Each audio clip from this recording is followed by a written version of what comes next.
안녕하세요. 4월 2일 새벽 예배를 하나님 앞에 올려드리겠습니다. 기도하십니다. 예수님 감사합니다. 오늘도 우리에게 새날을 허락하여 주셔서 천국의 삶을 연습할 수 있는 기회를 주셨음을 인하여 감사합니다. 말씀 붙잡고 살고 믿음으로 일어날 수 있도록 평강을 허락하여 주시옵소서. 무엇보다도 이 땅 미국과 전 세계 가운데 코로나 바이러스로 인하여 어려움을 겪는 영혼들이 너무나 많이 있습니다. 주님 불쌍히 여겨주셔서 이 어려움의 때를 속히 지나가게 하시고 하나님께서 치료하시고 위로하시고 만나주셔서 그래서 이 고난의 삶을 통하여 예수님을 경험할 수 있는 거룩한 기회가 되게 하여 주시옵소서. 함께 예배하는 성도들의 삶을 지키시고 보호하시길 소망하며 예수님의 이름으로 기도했습니다. 아멘. 예찬송가 499장, 새찬송가 442장, 저 장미꽃 위에 있을 아주 서정적인 찬양인데 가사도 멜로디도 너무나 아름다운 찬양입니다. 저 장미꽃 위에 있을 아직 맺혀 있는 그때에 귀에 은은히 소리 들리니 주 음성 분명하라. 주님 나와 동행을 하면서 나를 친구 삼으셨네. 우리 서로 받은 그 기쁨은 알 사람이 없도다. 그 청아한 주의 음성 우는 새도 잠잠케 한다. 내게 들리던 주의 음성이 늘 귀에 쟁쟁하다. 주님 나와 동행을 하면서 나를 친구 삼으셨네.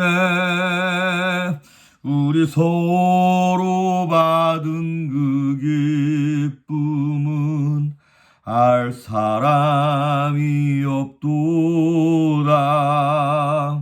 밤 깊도록 동산 안에 주와 함께 있으려 하나.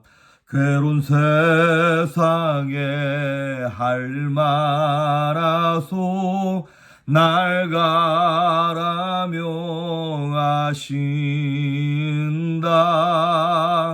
주님 나와 동행을 하면서 나를 친구 삼으셨네. 우리 서로 받은 그 기쁨은 알 사람이 없도다. 아멘. 오늘 우리에게 주시는 말씀은 창세기 13장입니다. 창세기 13장 5절에서 13절에 있는 말씀까지, 창세기 13장 5절에서 13절 말씀까지 제가 봉독해 올립니다. 아브라함의 일행 롯도 양과 소와 장막이 있으므로 그 땅이 그들이 동거하기에 넉넉하지 못하였으니 이는 그들의 소유가 많아서 동거할 수 없었음이니라. 그러므로 아브라함의 가축의 목자와 롯의 가축의 목자가 서로 다투고 또 가나안 사람과 브리스 사람도 그 땅에 거주하였는지라. 아브라함의 롯에게 이르되 우리는 한 친족이라. 나나 너나 내 목자나 네 목자나 서로 다투게 하지 말자.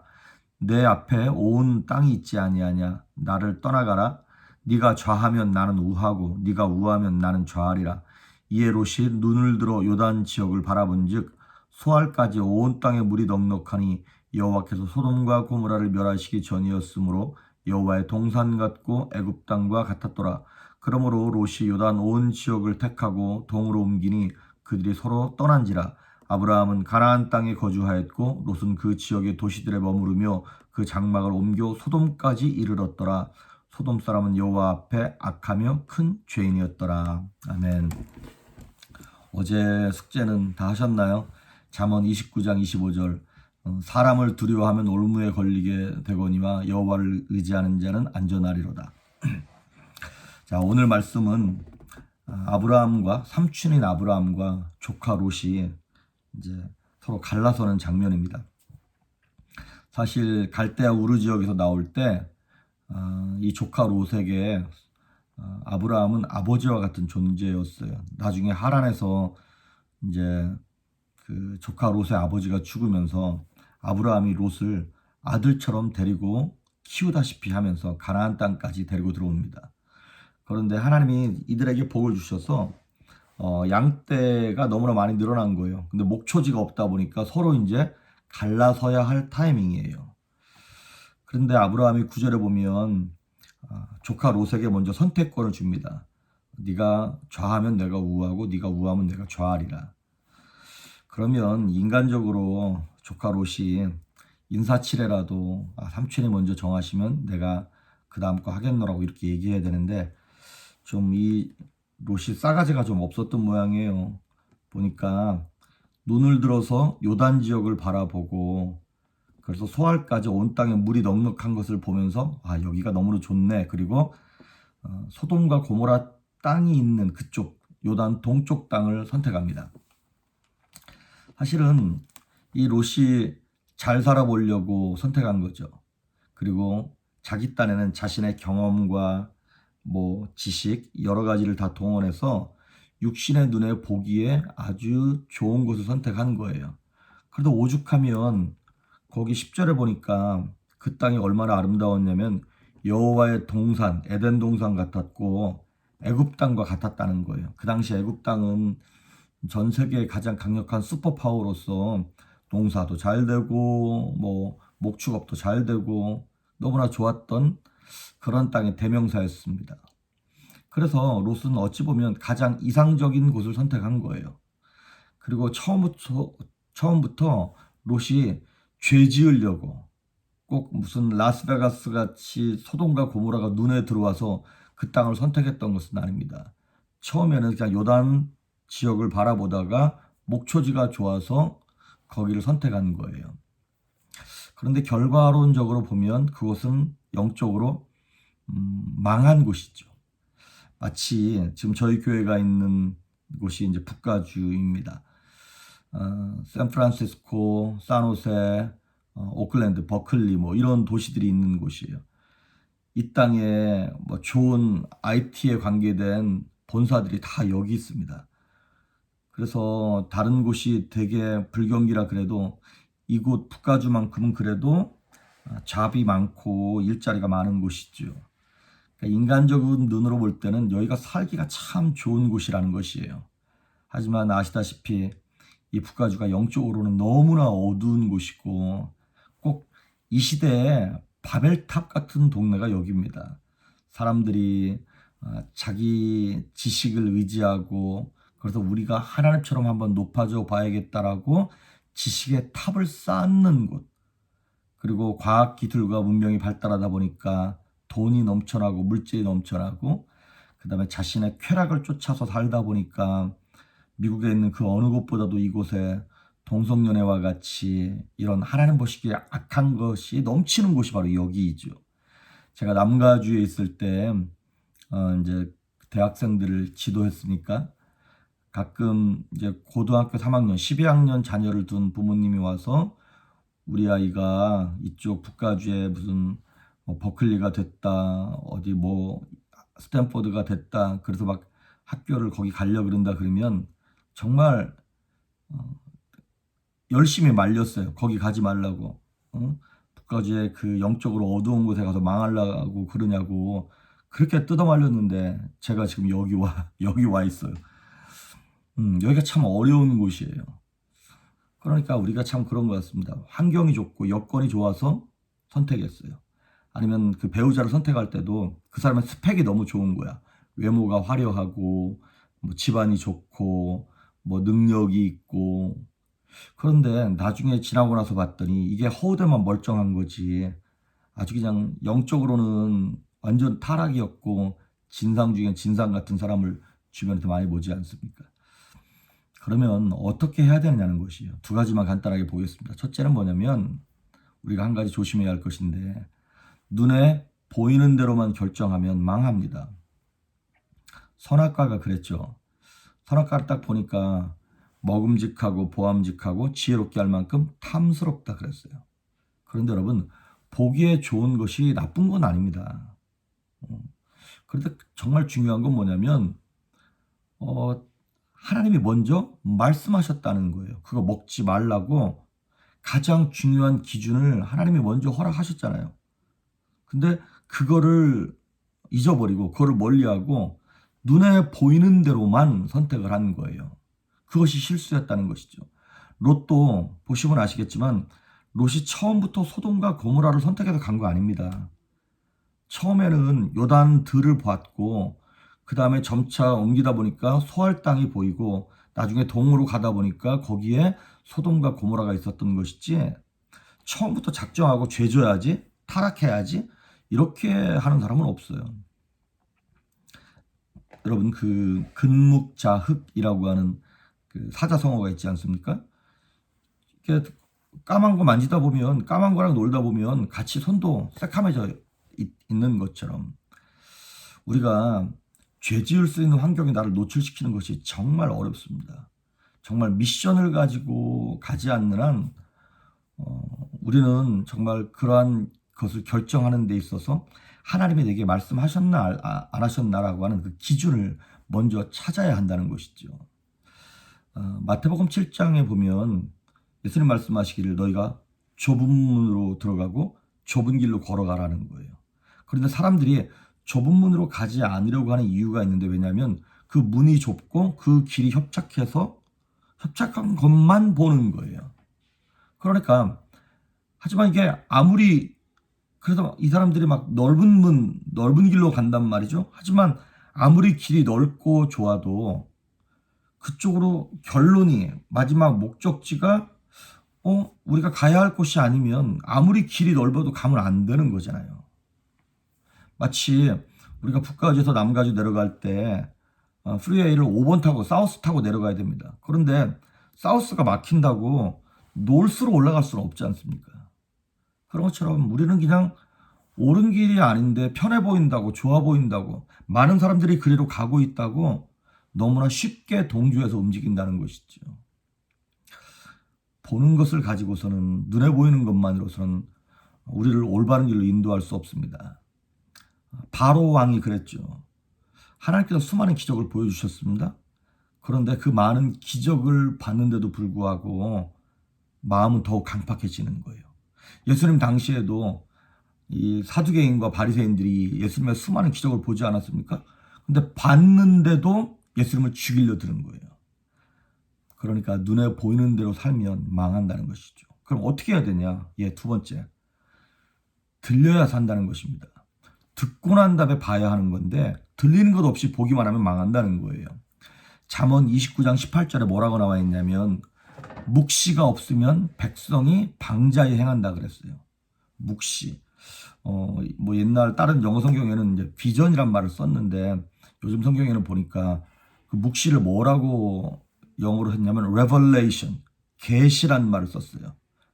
이거는 뭐냐면 하나님이 알려주시는 걸 얘기하는 거예요. 그러니까 묵시, 이 비전은 revelation, 계시이고 계시가 뭐냐면 하나님의 말씀이라고 하는 것이죠.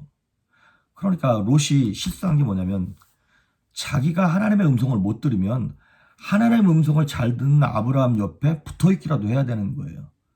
그런데 예전에 모시고 있던 목사님이 옛날 그런 말씀을 하셨는데 사람이 믿음이 없으면 눈치라도 있어야 된다고. 근데 믿음도 없는 사람이 눈치도 없는 거야. 자기가 복받은 게 자기가 잘나서 된 줄 알았어. 아니에요. 롯이 복받은 것은 하나님의 음성을 듣고 순종한 아브라함 옆에 있었기 때문에 복을 받았다라고 하는 것이죠. 그러니까 롯이 나중에 보면 엄청난 거부가 되거든요. 롯도. 그런데 그렇게 부유하고 많은 재산을 소유했다 한들 롯의 삶을 복되다, 그가 잘 살았다 이런 말을 안 하지 않습니까? 오히려 그의 삶을 통해서 불의한 자손이 태어나지 않습니까? 사무엘상 3장에 보면 3장 1절에 이런 말이 있어요. 여호와의 말씀이 희귀하여 흔치 않아서 이상, 비전이 흔히 보이지 않았다 그랬어요. 그 당시가 이제 엘리 제사장이 있을 당시인데 이때 이제 사무엘 선지자가 어려서부터 이제 그 집안에서 자라게 되는 것이죠. 그렇습니다. 여호와의 말씀이, 하나님의 말씀이 희귀하다 보니까 비전, 보여주는 것도, 하나님께서 나타내 주시는 것도 안 보이는 거예요. 그러니까 여러분, 말씀이 없으면 안 보입니다. 보이지 않습니다. 하나님의 말씀이 들려야 갈 길이 보입니다. 그래서 혹시 요즘에 설교가 안 들리는 분들 계십니까? 하나님이 나한테 뭐라고 말씀하시는지 깜깜하고 답답하기만 하고 뭐 이렇게 그런 분들 계십니까? 예, 위험합니다. 위험 신호를 하나님께서 계속 시그널을 보여주시는 것입니다. 그래서 사무엘 3장의 그 스토리들을 쭉 들어보면 하나님께서 그 당시 이스라엘 전체의 영적 가장 탑 리더였던 엘리 제사장에게 말씀하셔야 되는데 엘리에게 말씀을 안 하시는 거예요. 왜? 엘리가 귀를 막고 있으니까. 그럼 누구에게 말씀하시냐? 그 집안에서 자라고 키우고 있는 어린아이였던 사무엘에게 말씀하시는 거예요. 그러니까 이게 얼마나 비참한 겁니까? 하나님은 엘리한테 말씀 안 하시겠다는 거예요. 사무엘에게 말씀하시겠다는 것이죠. 결국에는 그 리더가 누구라는 거예요? 엘리가 아니라 어린아이였던 사무엘이 리더였다는 것이죠. 그렇습니다. 집안도 그렇고 교회도 그렇고 이 땅도 그렇고 하나님의 말씀이 들리는 사람이 영적 리더가 되는 것이죠. 말씀이 들려야 회개하게 되고 말씀이 들려야 어느 길로 가야 할지 알아서 순종하게 되는데 안 들리니까 주 뜻대로 살 수가 없는 것이죠. 그러면 주 뜻대로 살지 못하면 누구 뜻대로 사는 거예요? 내 뜻대로 사는 거예요. 그거를 사사기서에 뭐라 그러냐면 자기 소견에 옳은 대로 행하였더라. 그래서 그 시대를 뭐라 그러냐면 암흑시대라 그러는 거예요. 잘 아시는 것처럼 우리가 중세시대, 이 중세시대를 다크 에이지, 암흑시대라고 얘기합니다. 왜요? 하나님의 말씀이 안 들리는 거야. 천주교가 하나님의 말씀을 갖고 있음에도 불구하고 이거를 알아듣지도 못하는 라틴어로 기록하고 라틴어로 설교하고 그러니까 성도들이 교회 와가지고 말씀이 안 들리는 거예요. 안 들리니까 점점 건물을 짓는 데만 힘을 쏟고 어떤 형식과 의식에만 초점을 맞추다 보니까 교회가 생명력을 잃어버리고 하나님의 뜻에 순종할 수 없게 되는 것이죠. 그렇습니다. 로마서 10장 17절에 보면 이거 오늘 외우셔야 할 숙제인데 우리가 너무나 잘 아는 이 말씀 있죠. 그러므로 믿음은 들음에서 나고 들음은 그리스도의 말씀으로 말미암았느니라. 예, 성경에서 믿음이 생기는 방법은 딱 하나입니다. 뭐냐면 말씀을 듣는 거예요. 그것도 사람의 말이 아니라 하나님의 말씀. 성경에서 하나님이 하시는 말씀을 들을 때 믿음이 성장할 수 있게 되는 것이죠. 그래서 종교개혁이 성공할 수 있었던 것도 이 성경이 보급됨으로 자기 나라 말로 보급되어지고 자기 나라 말로 설교가 되어질 때 결국에는 복음이 전파되어서 종교개혁이 성공하게 되었고 영혼들이 살아나게 되었던 것이죠. 그렇습니다. 오늘 하루를 살면서 참 요즘처럼 이렇게 바이러스로 많은 사람이 죽고 온 세계가 경제적으로 어려워지고 그래서 그 어려움에 성도들도 피해갈 수 없는 것 같아요. 근데 아무리 어려워도 딱 라이터가 있으면 플래시라이트이 딱 있으면 갈 길이 보여진다 이 말이죠. 그래서 우리 엊그저께 외웠던 말씀 주의 말씀은 내 발의 등이요 내 길에 빛이 되신다 말씀하신 것처럼 하나님의 말씀이 우리의 갈 길을 비춰주심으로 보여주심으로 그 말씀 붙잡고 순종함으로 오늘도 승리할 수 있기를 주의 이름으로 축복합니다. 기도하십니다. 예수님 감사합니다. 하나님의 말씀을 듣고 그 말씀에 순종하여 오늘도 승리하며 살아갈 수 있도록 온 성도들을 축복하여 주시옵소서. 감사드리옵고 예수님의 이름으로 기도했습니다. 아멘.